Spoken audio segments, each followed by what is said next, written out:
an acknowledgement that a lot of games aren't going to be 10,000 or even 1,000 hour games, but that doesn't mean they can't be amazingly successful. And that's from a business perspective and also from a player perspective. NPCs, we literally use NPC, the phrase now, to describe actual real people who are dense and shallow in nature. I think that that's kind of funny. There's this idea that UGC is an accelerant around what does it mean to make a successful experience when all the other stuff is much freer than it's ever been. Welcome back, everybody, to Building Better Games.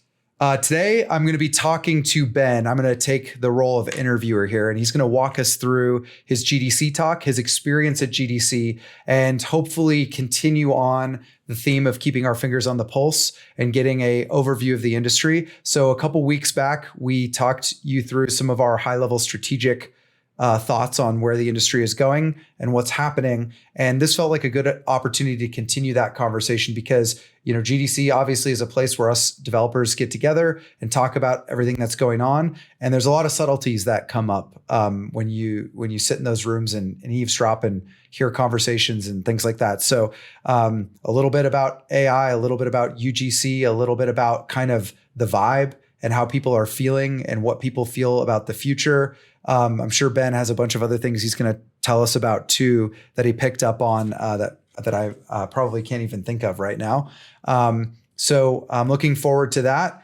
And as a reminder, your hosts are Benjamin Karsich and Aaron Smith. And I just pointed at Ben, or I should point at Ben when I say Ben and point at me when I say me. So I'm Aaron, he's Ben. Thank you for joining us. We've spent over a decade shipping some of the biggest games in the world, and we're also helping game studios around the world improve their approach to building great games. Our mission is simple. We're here to help you ship better games with less work and fight back against the dysfunctional systems that are frustrating studios and developers around the world. So welcome back, everybody. And Ben, I really wanted to ask you first about your talk. What was that like for you and what came up for you? I'm sure you talked to people afterwards. Tell me about that. Gosh, I'll try to keep it not too long. So the talk was called Creating Accountability, 4 Simple Steps for Managers. And the people that went said it did what it was supposed to do. I covered all the things I was supposed to. They enjoyed it. It wasn't like some sort of bait and switch. So that's good. It's the first time I've done a talk at a conference like that. So I've spoken, obviously I'm speaking here in a semi-public setting. I've spoken in public settings before, but this is the first time I was at something like a GDC and talking. Funny stories about the room I ended up in and all that. But one of the things that was interesting, they do pick the room you're going to be in based on the amount of interest. And I actually got one of the larger rooms, which at the time I was not happy with at all. I was like, wait a minute, I'm supposed to be in one of the small, more intimate rooms because this is my first time. No, I had one of the big rooms. And that was because there's a lot of interest in the topic of accountability. That came through from the people that attended the talk, from people that talked to me about it. I would just mention it. Even people that missed it, when I told them what it was about, they were like, that's an important topic. So outside of the talk, you talked to a lot of other people as well.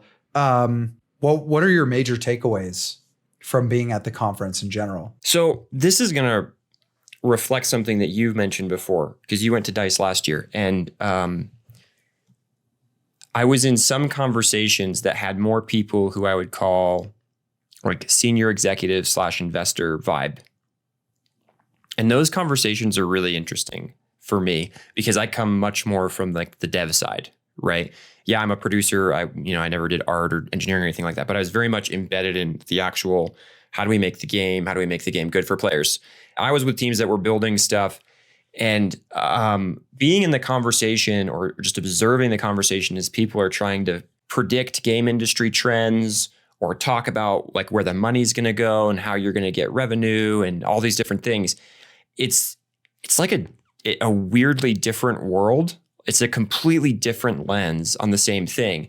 And I talked with some other game devs who are more on the building stuff side, right? Because it's I'll roughly split it as we're trying to figure out, one group is trying to figure out how do we market this? How do we make it money? How do we make sure, that players are going to spend in our game or investors are going to give us money to build a game or whatever. And then there's the other side where it's how do we build a game that players love?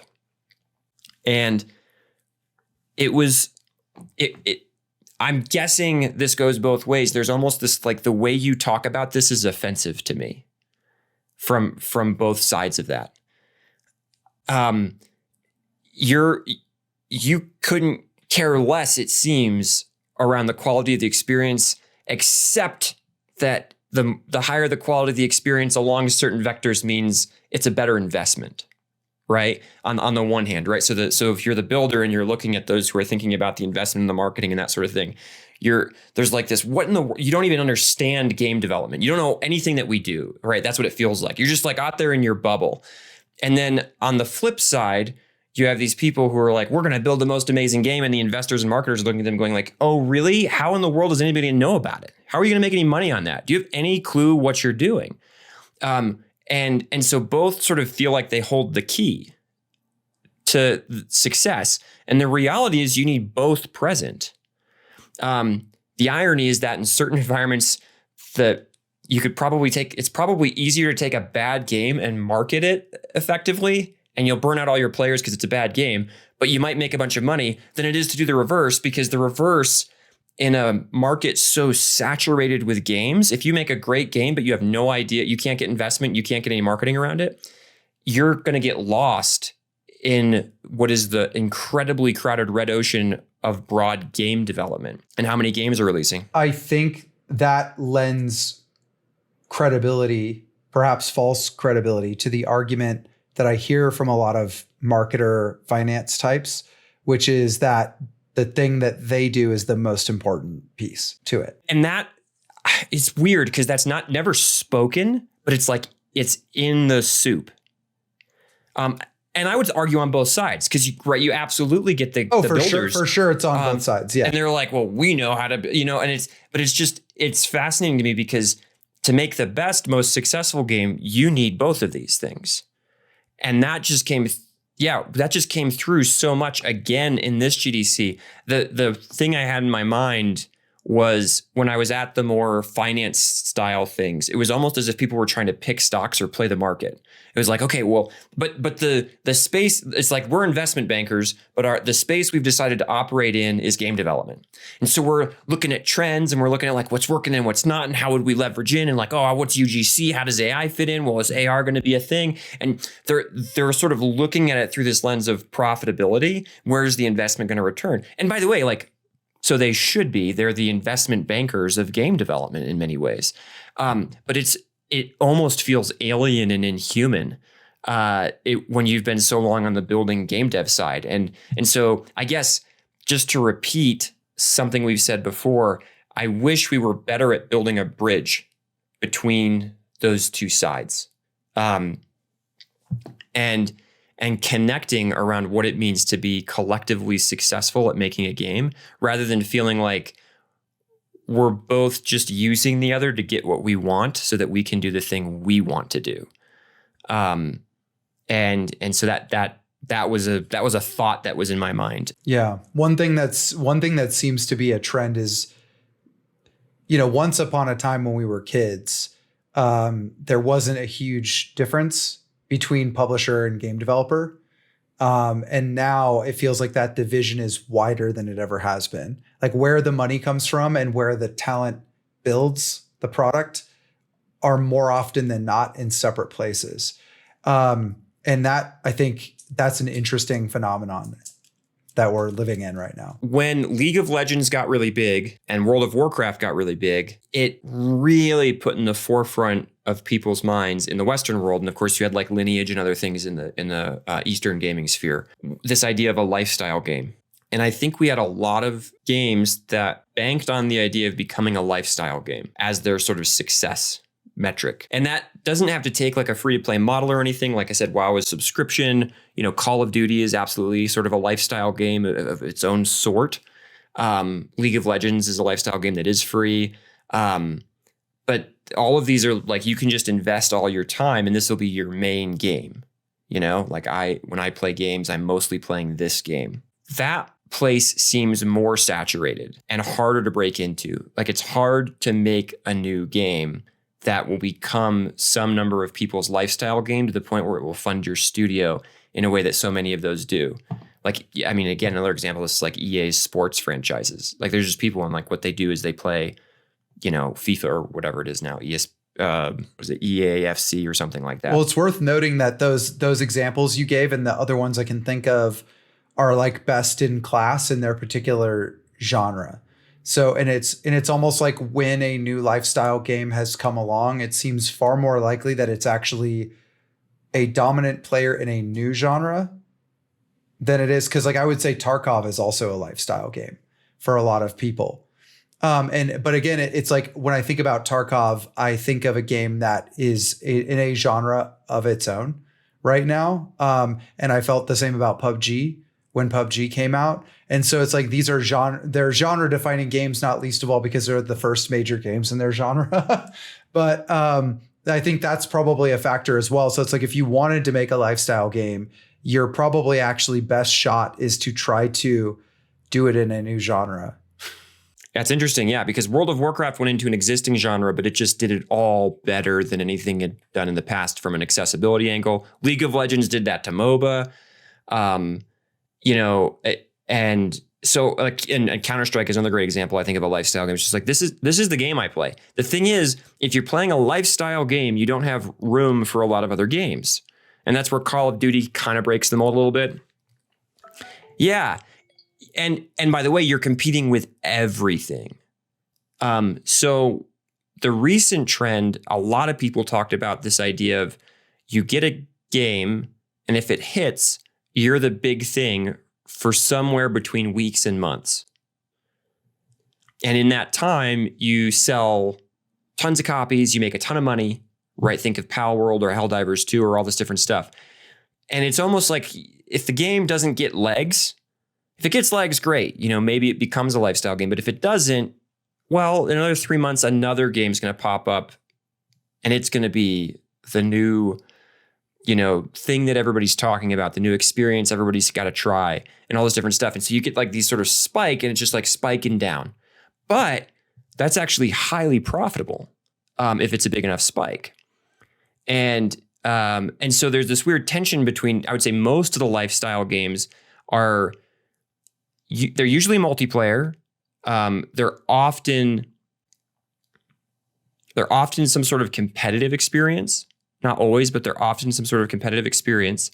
And so there's like, you can keep kind of feeling like you're getting better at this, and there's this clear path to mastery. And I would also say that the experience and the longevity of the experience, it's funny, when I was at DICE, I kept hearing the phrase 10,000 hour game, to the point where it started to piss me off a little bit, because it was like this generic catch-all term to be like, well, obviously we're not trying to create a 2,000 hour game. We're trying to create a 10,000 hour game.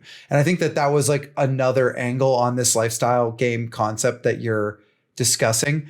But it felt like when you kind of stripped it down to spare parts, it was like, or base components, it was like kind of a meaningless statement. But one of the things that's come up for me a lot is there are sort of two paths to that. I'm being ultra reductionist here. One path is the path you're describing, which I think is actually the path that I've seen companies be most successful with. And then there's the content treadmill path that I would say like WoW took, for example. Now, like I think WoW dominated the MMO space, not least of all because it put a sheen and a polish and a quality standard and a design and aesthetic standard on MMOs that just had never been done before. But like they created that treadmill. That treadmill was so deliberate. It's like the reason that I quit Burning Crusade is actually the reason most people kept coming back to WoW over and over and over and over and over again. And like even to the point where we go full circle and now we have WoW Classic. It's like, well, what a novel idea. What if we just took away all the expansions and started over from scratch? Because, what feels great is to have somebody just take a baseball bat to your kneecaps.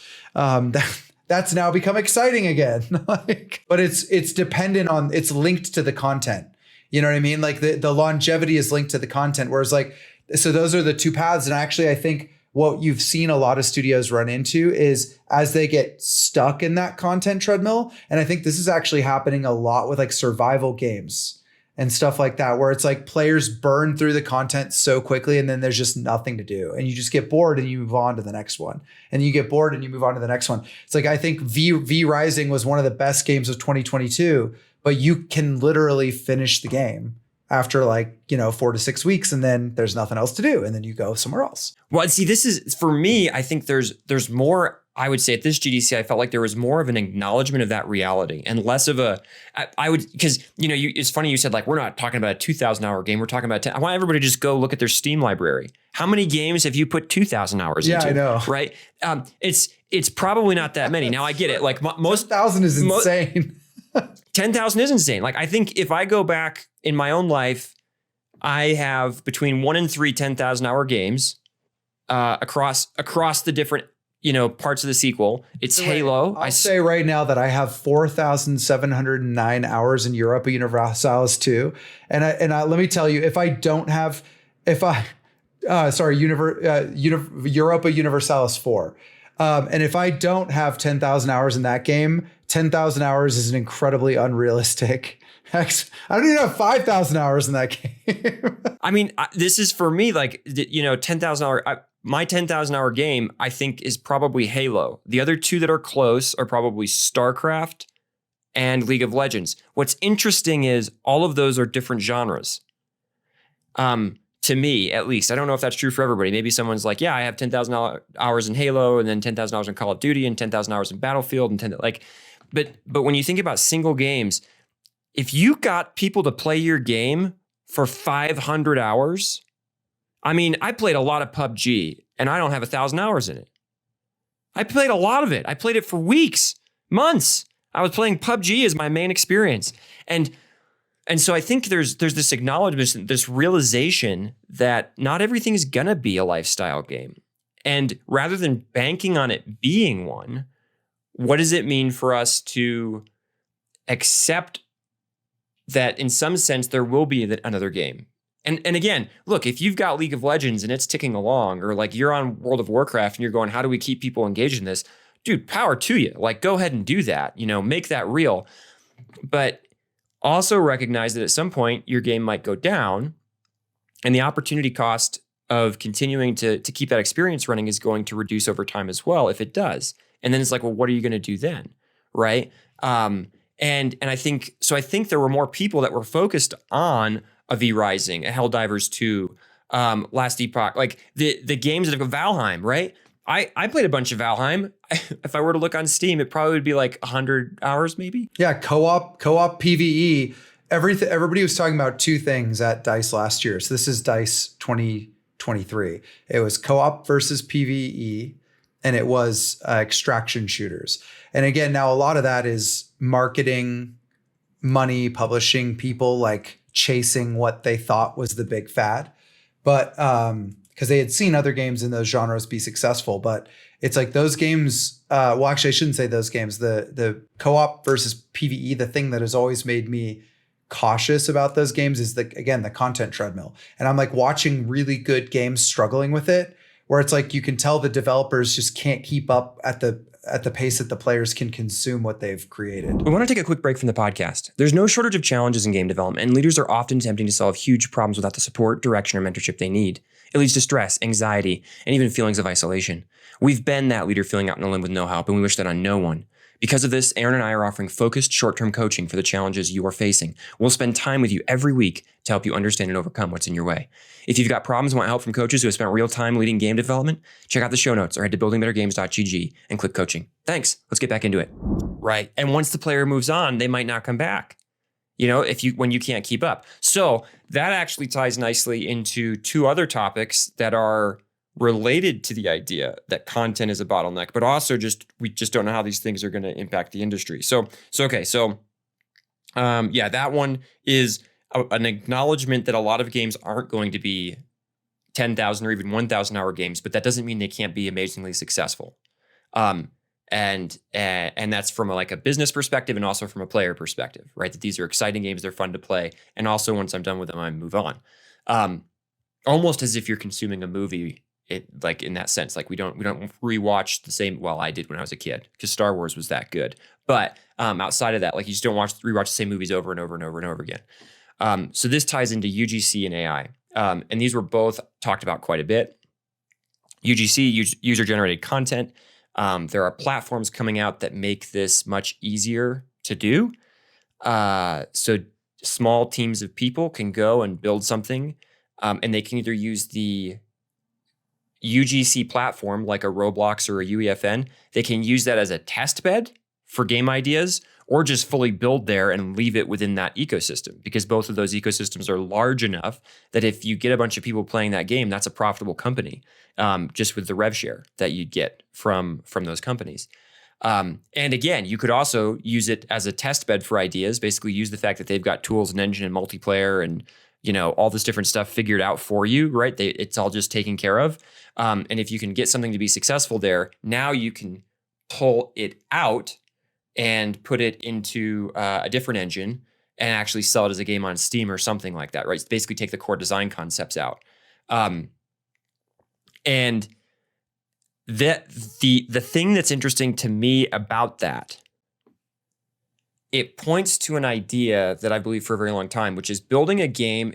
The hard part about building a game isn't building the pieces of the game.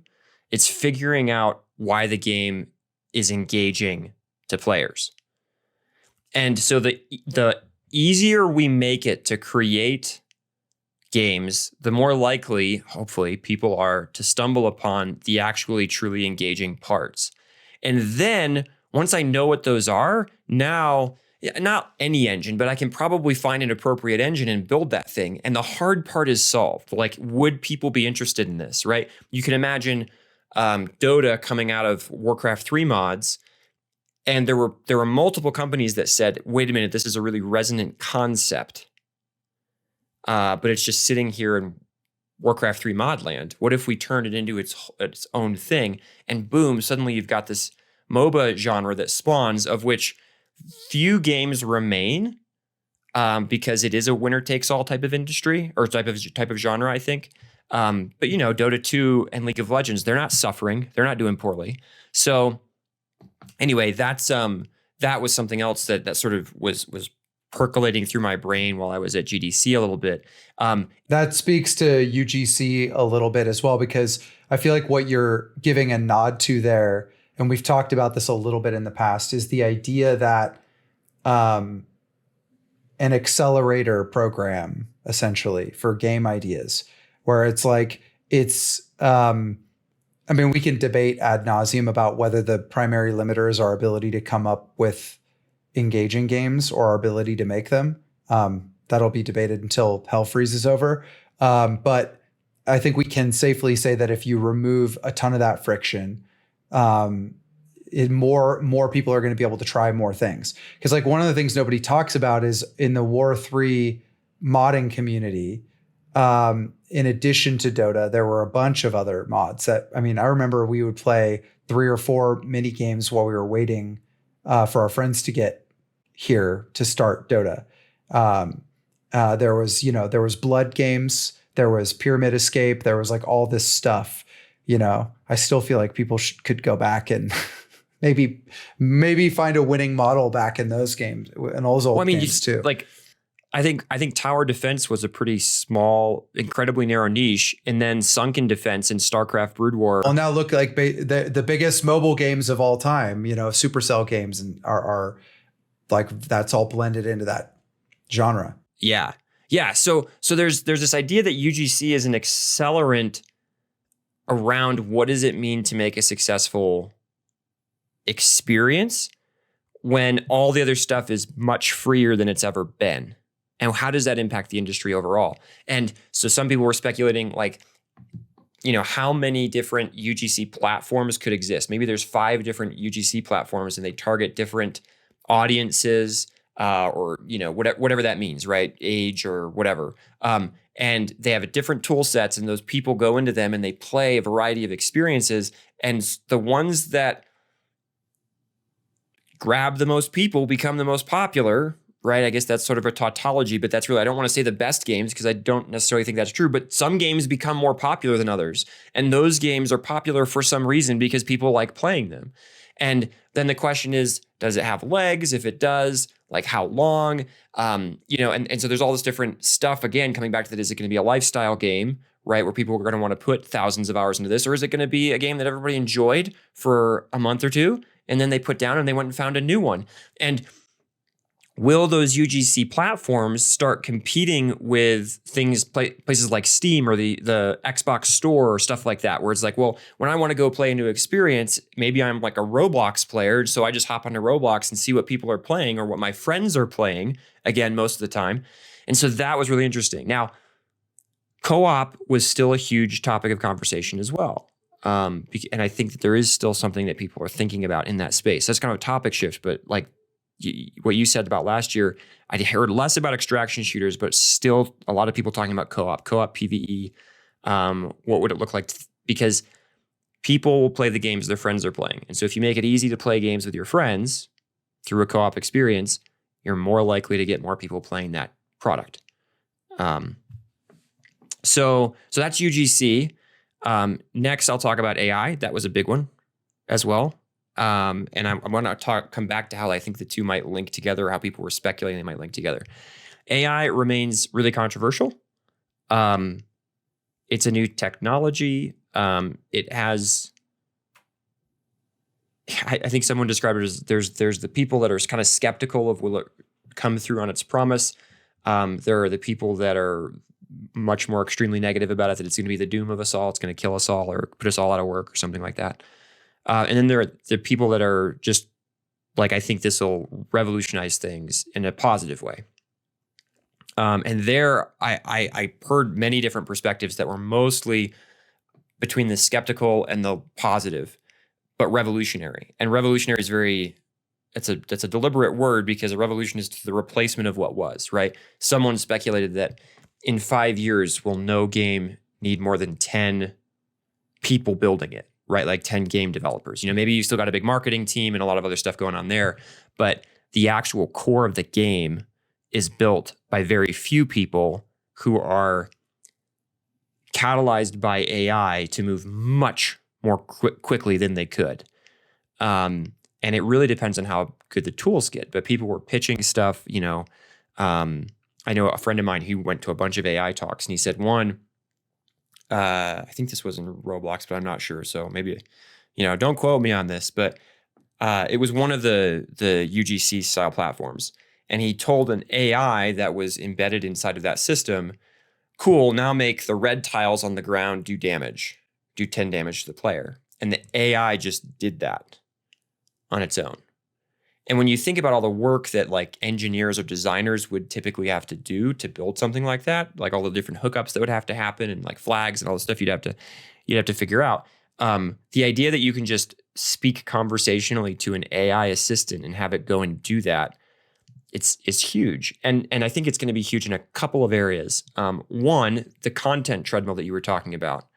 Well, what if we could actually produce way more content? Like, what if we could produce content 10x as fast? Now, you don't burn out of the content. You don't sort of, if you're a hyper player of our game, rather than having the new patch come out and like 4 days later, you've already finished it. And, we aren't releasing another one for 6 months or a year. What if instead it was every week you get a new huge content drop? Now, I'm not saying that's trivial. That's a lot of work. But I think even moving in that direction, even going from 6 months to 1 month, might keep players continuously returning back if it was serious amounts of content. So that's one place. One thing, by the way, too, that is interesting is there's breadth, which is what you're talking about, but there's also depth. And one of the things I had never really thought about is like, NPCs, we literally use NPC, the phrase now, to describe actual real people who are dense and shallow in nature. I think that that's kind of funny. We call people NPCs now, but what's ironic about that is that actually AI could have an impact there. You know what I mean? Like you can have a conversation with Chat GPT. So you could actually have AI companions in games who are far closer to your friends than they were the old school NPCs we used to have to script out. And so that's just one example as well of like ways you could actually create replayability and depth. So it's not necessarily just that like, okay, well, we added a new zone, like you said, every week. And we're trying to keep up with your ability to explore those zones or the speed at which you explore those zones. Now we're talking about like that you want to sit there and continue talking to that NPC because it's got really interesting things to say and you can have a conversation with it. Yeah, like now it doesn't just say something to you, you can actually say something back now. It's a game changer potentially, right?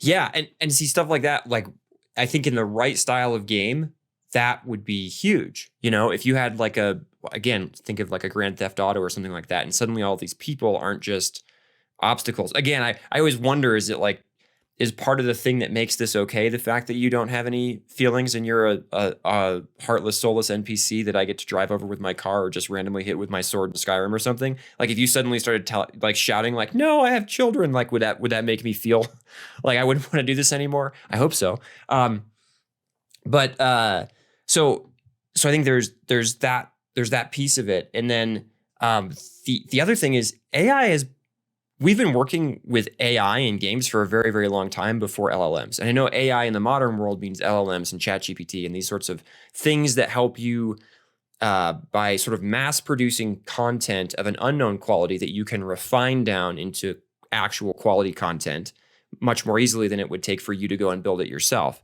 But Dragon's Dogma 2, I haven't played this, so I'm speaking from other people that have.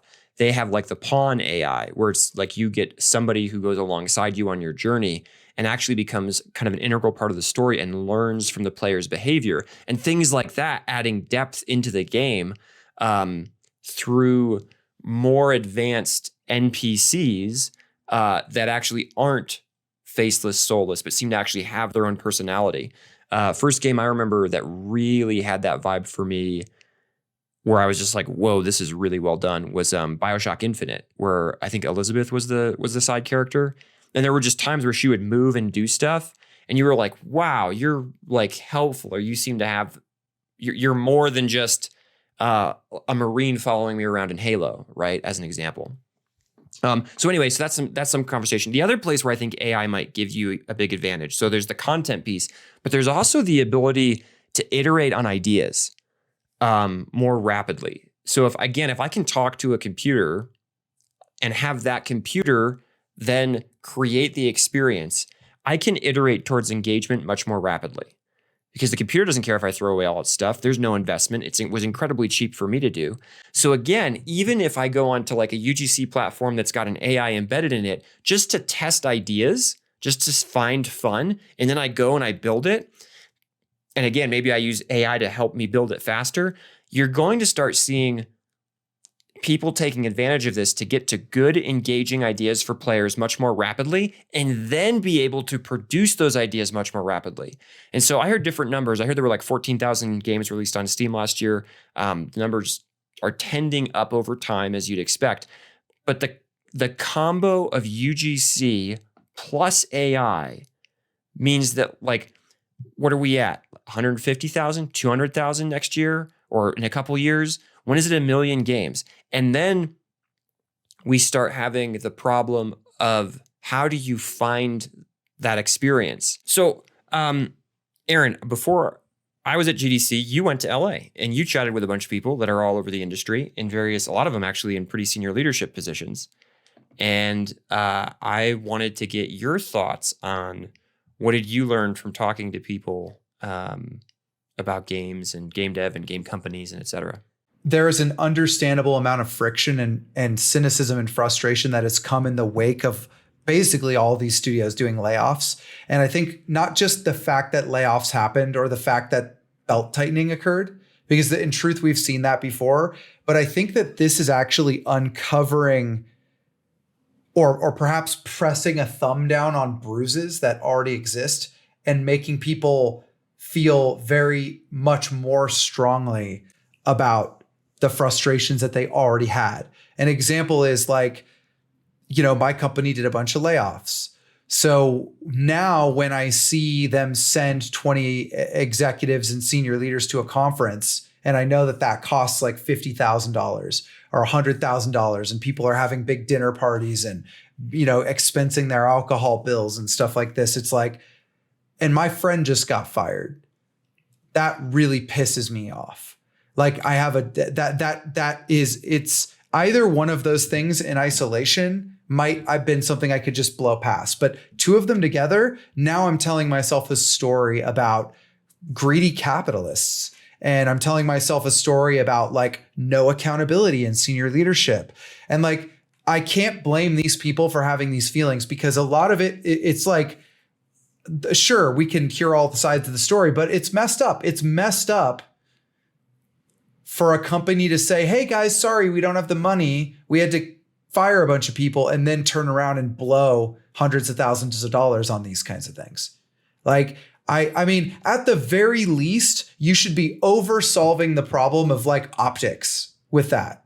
Like you should be sitting people down and being like, okay, we've thought this through. We're aware of how it might look. Here's the thought process. What do you think? But that's not happening. And I think it's now going beyond, hey, tough times came and I got hurt by those tough times. Now it's like, now it feels like we're not on the same team anymore. Now it feels like there's lords and there's peasants, and God help you if you're in the peasants. And if you're a lord, congratulations on your career elevating past the point where there's any real accountability for you. And I think that is certainly a lot of frustration, certainly a lot of cynicism, and I think at times pain. And actually, you mentioned something which is like, well, I don't know what it means for me to lose my job right now. I didn't hear people say that explicitly, but I was able to infer that was their reality as they made more concessions in their ability to push back against their company for making bad decisions, or their ability to have a hard conversation with their boss, or their ability to like say no when they're feeling overworked or overburdened, and all that stuff going back to this place of like, well, competition has increased threefold now. And so I've got to make sure that I remain a competitive choice for my company to continue offering a salary to. And so that was very real with people that I talked to. So I think it's still tough out there for a lot of people. And I think it's easy, not that the people who were laid off aren't the worst victims, but I think that even the people that are still at these companies are struggling with a lot of this stuff as well. Like their jobs have also become a lot harder. And I think some of these companies have become even more inhospitable to feedback that they don't want to hear, or to conversations that are uncomfortable for the leaders in those places. And I think that those are trends that I find concerning, because I already felt like we had poor accountability and leadership in our industry even before this happened. And so those are the kinds of things that came up, and I don't want to leave us on a bad note here. But like, I would say that actually, despite all that, I didn't feel like anybody was really negative about the industry. I think a lot of people just felt that they might be going through a tough time right now. You know, before we started recording for this podcast, we talked briefly about what do we see for the classic AAA companies. And now I kind of want to pull that into this equation, because you just talked about there being this idea of like lords and serfs, right?